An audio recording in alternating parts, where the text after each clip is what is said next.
वतन की खाक से रोशन कर लिया सवेरा हमने, बट कर भी तिरंगे के आगे नमन कर लिया हमने।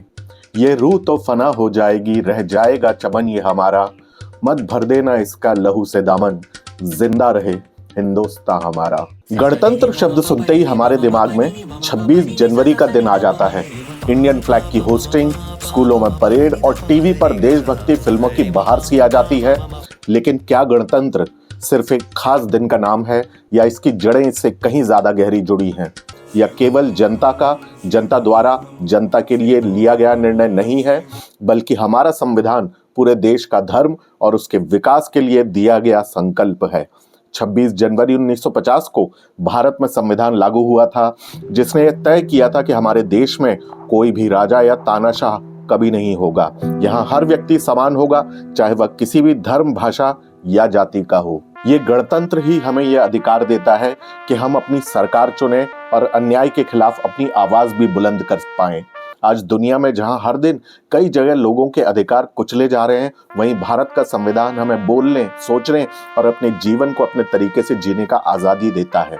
पर लोकतंत्र का ये महान पर्व हमें याद भी दिलाता है कि हर व्यक्ति की गरिमा, राष्ट्र की एकता और अखंडता सुनिश्चित करना भी हमारी ही जिम्मेदारी है।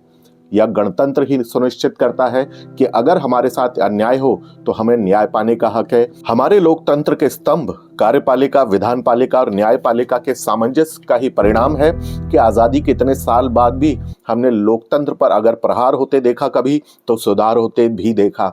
देश के खिलाफ षड्यंत्र होते देखा तो संघर्ष होते भी देखा। आतंक के कभी साए देखे तो आजादी के परवाने भी देखे। गणतंत्र केवल सरकार या संविधान तक सीमित नहीं है, यह हमारे व्यवहार, सोचने के तरीके और कर्तव्यों से भी जुड़ा हुआ है। बदलाव सिर्फ सरकार से ही नहीं, बल्कि हम सभी से शुरू होता है। 1947 को हमारे देश ने ढेरों बलिदानों के बाद आजादी पाई, पर इस आजादी के साथ ही इस देश के दो टुकड़े हुए और 1 करोड़ से ज्यादा लोग अपना घर छोड़कर जाने को मजबूर भी हुए। इस दौरान देश में जगह जगह धार्मिक उन्माद की खबरें आई और लाखों लोग मारे गए। ऐसे में जरूरत पड़ी एक ऐसे संविधान की जो भविष्य में यह दोबारा ना होने दे। भारत का संविधान जो लगभग 3 साल में लिखा गया, अपने आप में भारत की सांस्कृतिक विरासत, ऐतिहासिक गौरव, भविष्य का आईना सब समेटे हुए था।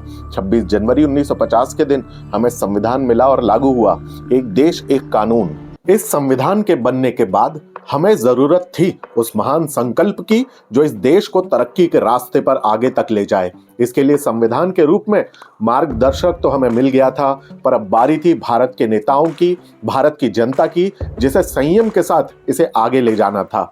जिस देश ने आजादी के लिए अनगिनत बलिदान दिए हो, उसे बखूबी पता था कि नेताजी सुभाष चंद्र बोस ने जब कहा था कि तुम मुझे खून दो मैं तुम्हें आजादी दूंगा, तो आजादी की कीमत खून से भी ज्यादा थी। समय समय पर जब भी इस देश की आजादी पर प्रहार हुआ, लोगों ने इस आजादी को अपने खून से सींचा है। चाहे 75 की इमरजेंसी रही हो या 1999 का कारगिल युद्ध, हम कभी बलिदान देने से पीछे नहीं हटे। और यही उम्मीद हम अपने भविष्य से भी लगाते हैं कि हम इस देश के लिए बलिदान देने से पीछे नहीं हटेंगे। इतिहास में भी इस देश में जयचंद थे, वरना अंग्रेज इस देश पर हुकूमत ना कर पाते इतने लंबे समय तक। और ऐसे जयचंद आज भी हैं और आगे भी रहेंगे, और ये हम सभी के लिए चुनौती है और एक अवसर भी। इसी के साथ मैं रजत सिंह आप सभी से विदा लूंगा। गणतंत्र दिवस के इस पावन पर्व पर आप सभी को बहुत बहुत बधाई।